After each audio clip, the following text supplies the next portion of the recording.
Auzubillahi minash-shaytanir-rajeem. Bismillahir-rahmanir-rahim. Assalamu alaikum viewers. I am Zainab Rashid and welcome to my channel. Students जो 510 के जो most important topics है वो जो अभी स्टार्ट हो रहे हैं फाइनल टर्म के लिए, तो वो आज से हम डिस्कस करेंगे 196 से, that are pests and their management. तो सबसे पहले यहाँ पर जो क्वेश्चन बन रहा है, तकरीबन आपके पेस्ट से रिलेटेड 2 क्वेश्चन तो ज़रूर आएंगे।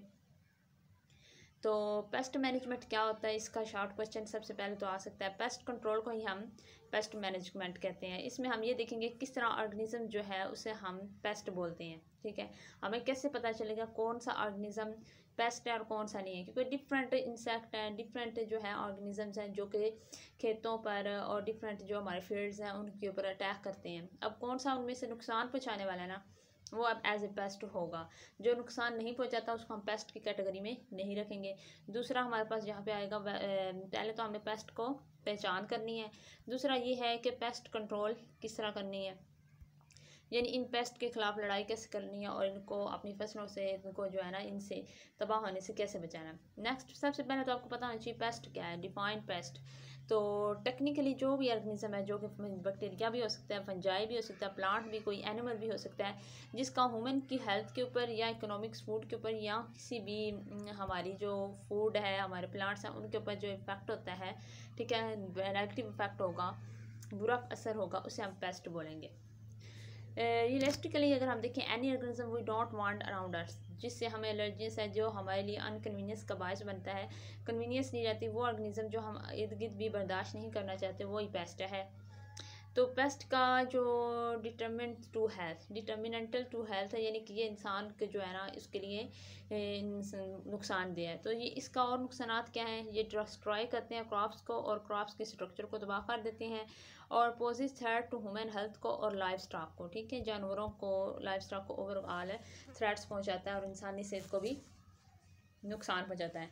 नेक्स्ट है कि reduce aesthetic and recreational value, ठीक है, जो इसके प्रोडक्ट से हमें फसल से जो असल प्रोडक्ट मिलना होता है, जब पेस्ट उस पर अटैक कर देता है तो उसकी रिक्रिएशनल वैल्यू, उसकी वैल्यू जो है ना घट के कम हो जाती है और एस्थेटिक हो जाती है, वो हमारे लिए बिल्कुल भी एस्थेटिक नहीं रहती, यानी रिड्यूस कर सकता है एस्थेटिक को।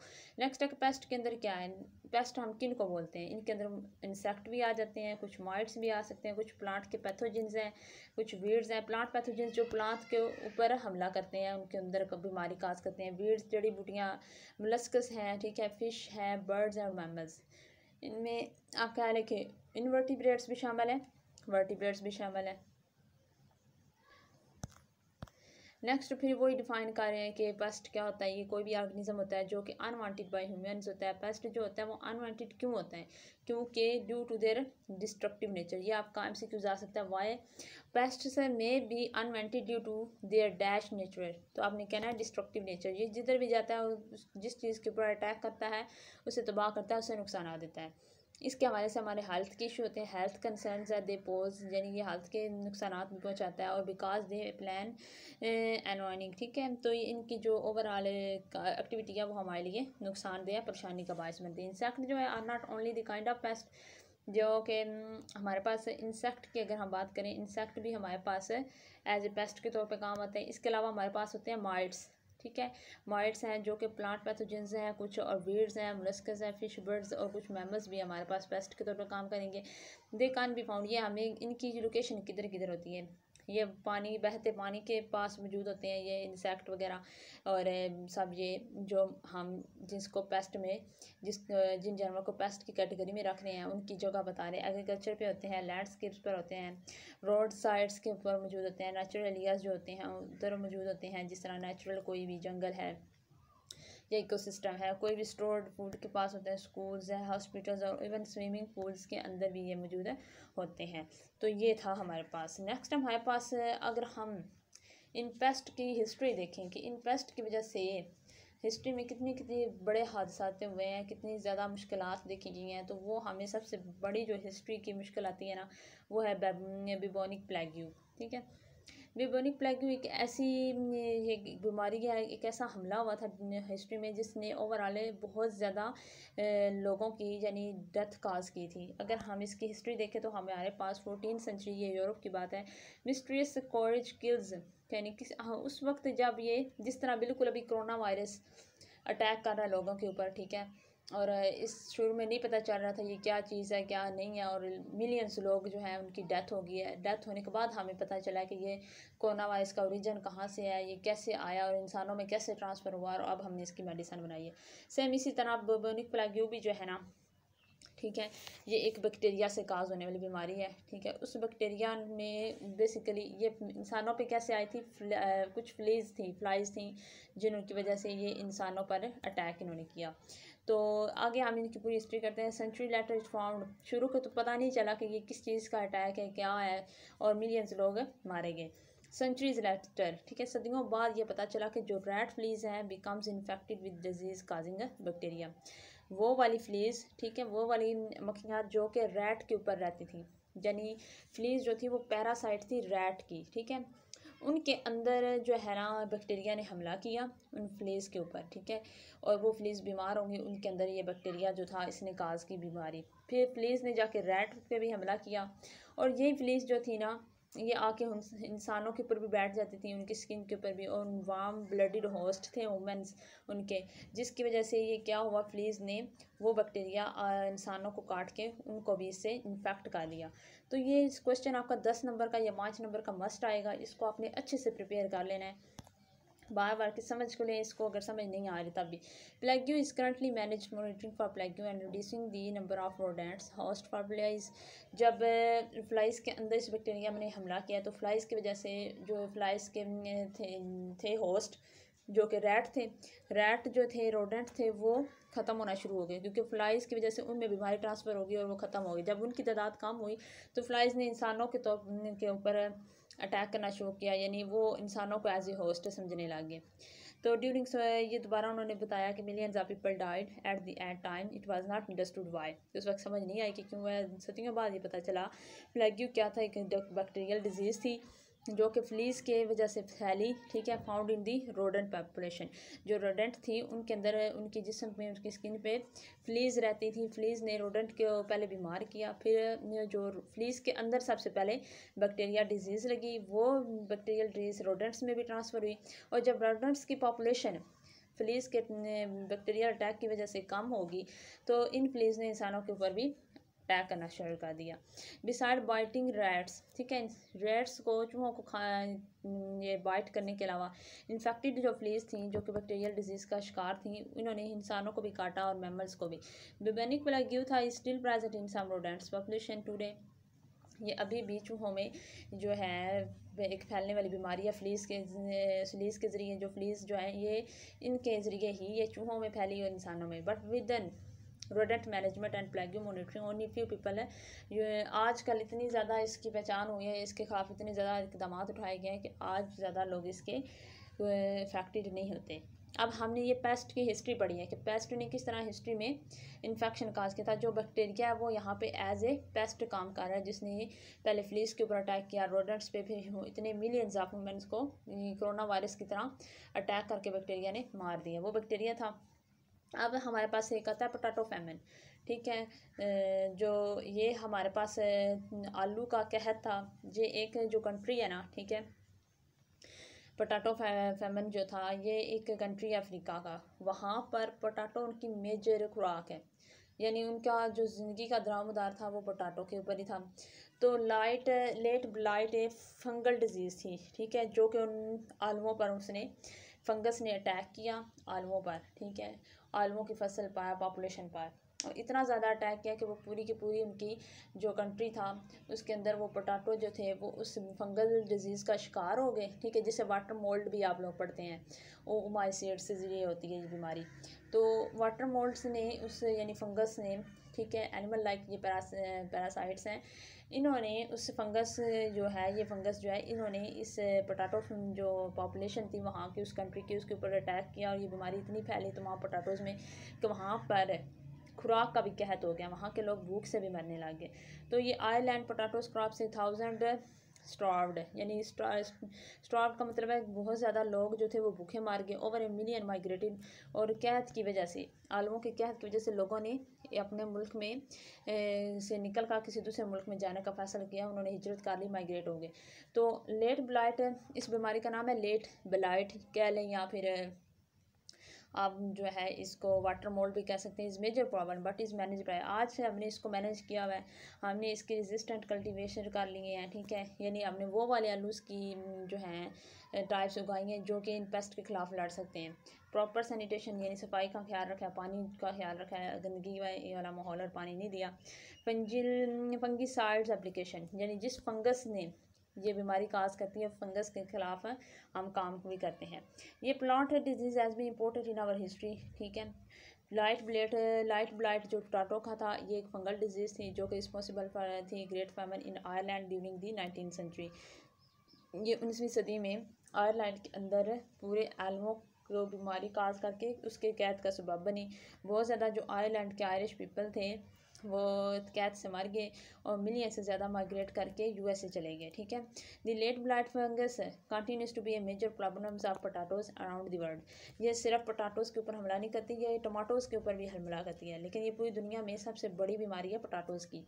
तो ये वो दिखा रहे हैं कि एक छोटे से इंसेक्ट ने किस तरह मिलियंस लोगों को, एक पूरी पॉपुलेशन को अफेक्ट किया, कितना ज़्यादा इन्होंने हिस्ट्री को में अपना ह्यूमन पॉपुलेशन को कंट्रोल में रखा।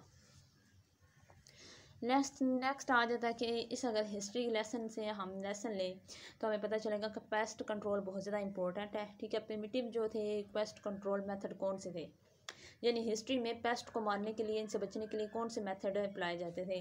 पुलिंग वीड्स, ठीक है, वीड्स जो इनके खेतों में एक्स्ट्रा उग जाती थी तो वो उनको खेड़ के फेंक देते थे। क्लम्बिंग रैट्स, जो रैट्स थे उनको अपनी फसलों के ऊपर नहीं चढ़ने देते थे।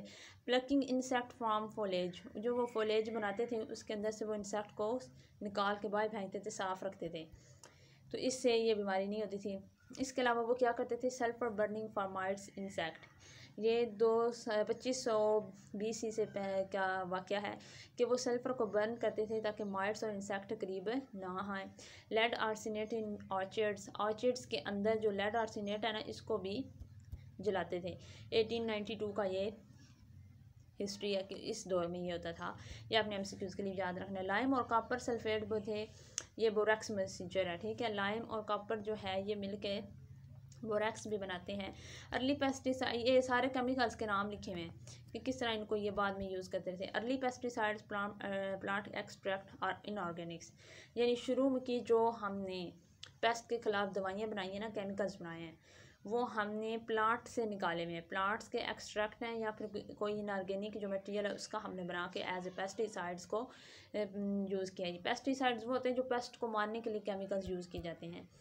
इसके अलावा हमारे पास जब सेकेंड वर्ल्ड वार हुई थी उसमें एक केमिकल था DDT, ठीक है, इसको यूज़ किया गया था। आप इसकी हिस्ट्री मैंने एक्स्ट्रा इन्फॉर्मेशन के लिए डाली हुई कि जो DDT था ये एक सेकेंड वर्ल्ड वार में यूज़ हुआ to limit the spread of the insect borne disease malaria, ठीक है, मलेरिया, टाइफस, ये ना वर्ल्ड वार के अंदर, ठीक है, DDT जो था ना इसको इस्तेमाल किया गया इसे ताकि जो इंसेक्ट हैं और जो हमारे पास पेस्ट हैं उनकी वजह से जो होने वाली बीमारियां हैं वो हमारी आर्मी को और हमारे लोगों को नुकसान पहुंचा के उन्हें बीमार करके मार ना दे, ठीक है।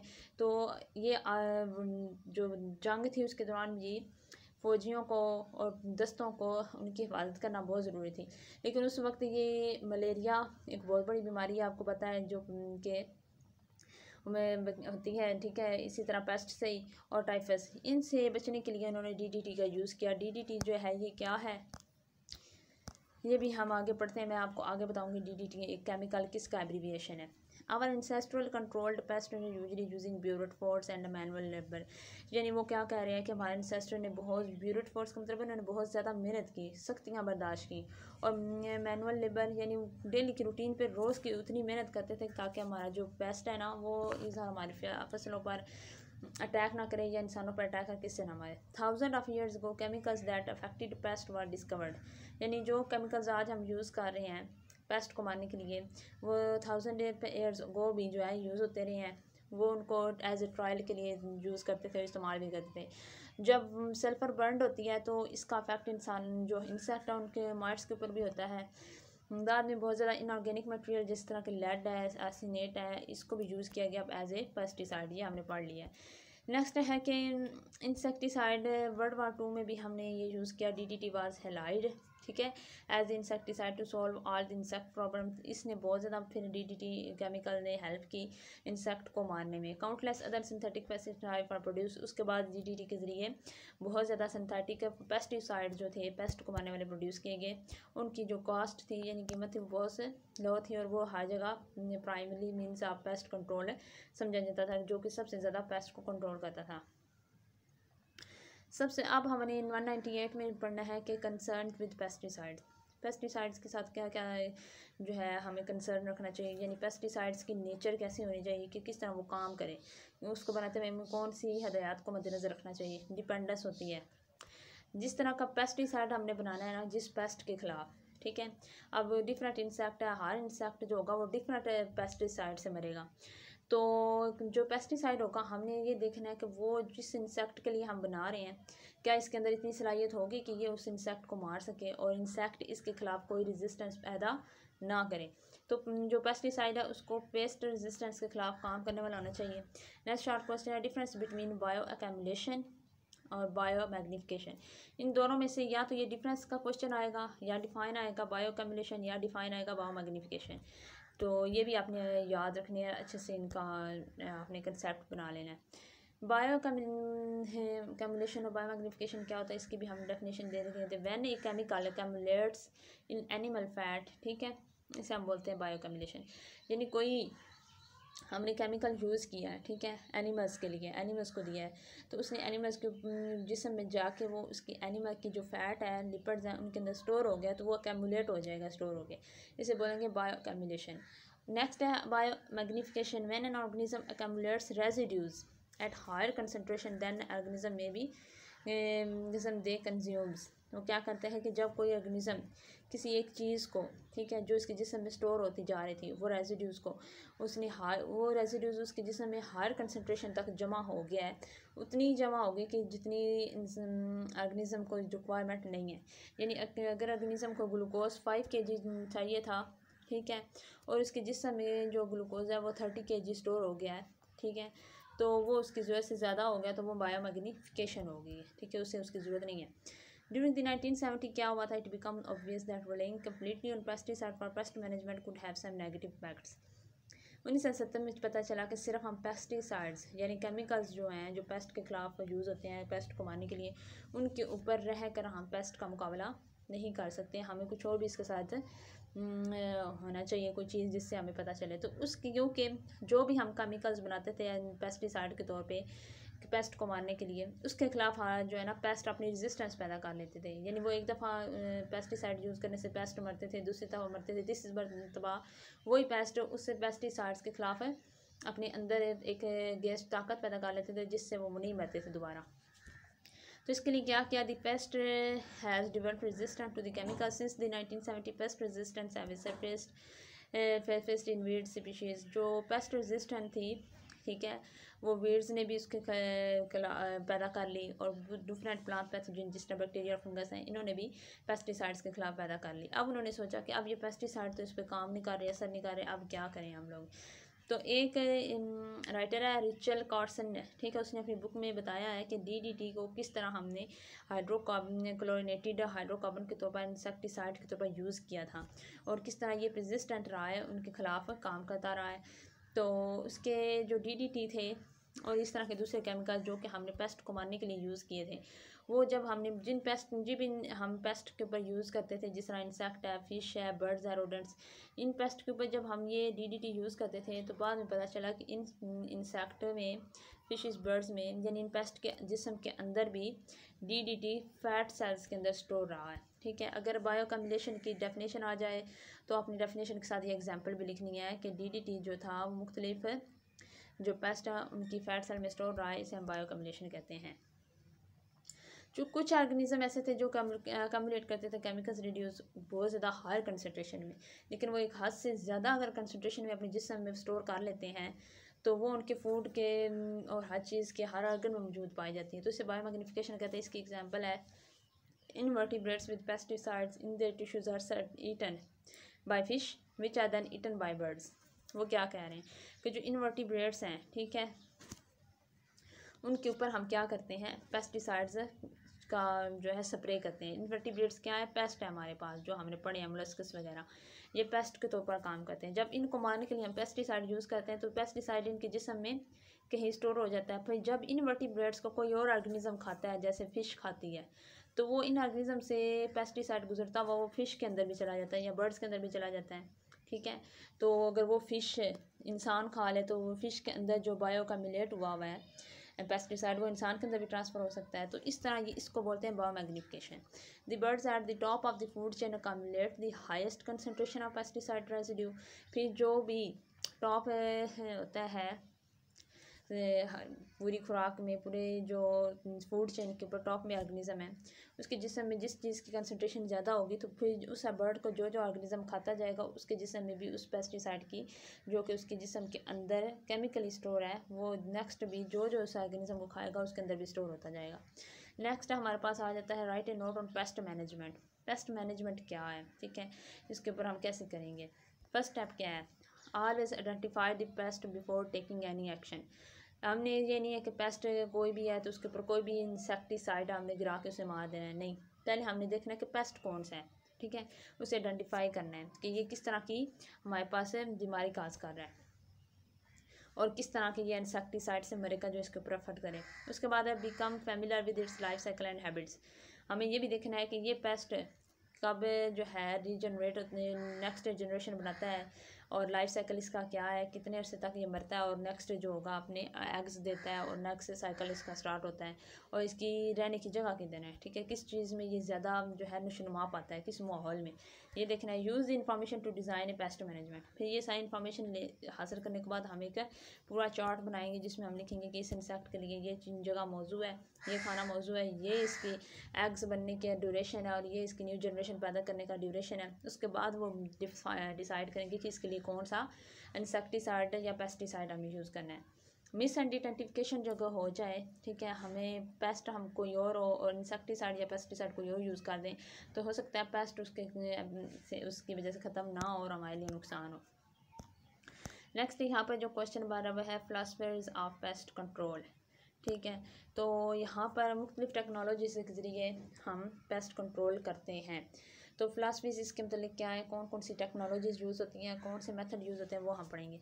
सबसे पहली है केमिकल की टेक्नोलॉजी, जिसमें हम मुख्तलिफ केमिकल्स को यूज़ करके पेस्ट को या इंसेक्ट को वगैरह को जो कि हार्मफुल हैं उनको मारेंगे। जैसे use of chemical to kill large number of pest, ये शॉर्ट टर्म प्रोटेक्शन है, यानी ये केमिकल फ़ौरन जाके पेस्ट को मार देगा लेकिन इसका असर जल्दी ख़त्म हो जाएगा। इसकी वजह से क्या हमें फ़र्क पड़ता है, ठीक है, पेस्ट केमिकल यूज़ करने से इन्वायरमेंट भी गंदा हो सकता है और हेल्थ के कंसिक्वेंस, क्योंकि वो केमिकल जो है वो आगे जाके उनकी बॉडी में स्टोर हो जाता है। वही जो स्टोर शुद्ध फार्म है उनकी बॉडी को कोई और जानवर खाता है तो वो आगे भी ट्रांसफ़र होता रहता है, तो इस तरह ये नुकसान का बायस बनता है। इकोलॉजिकल पेस्ट मैनेजमेंट भी होता है, इसमें अब हमने बताना है कि कौन कौन से पेस्ट मैनेजमेंट के मेथड हैं, ठीक है।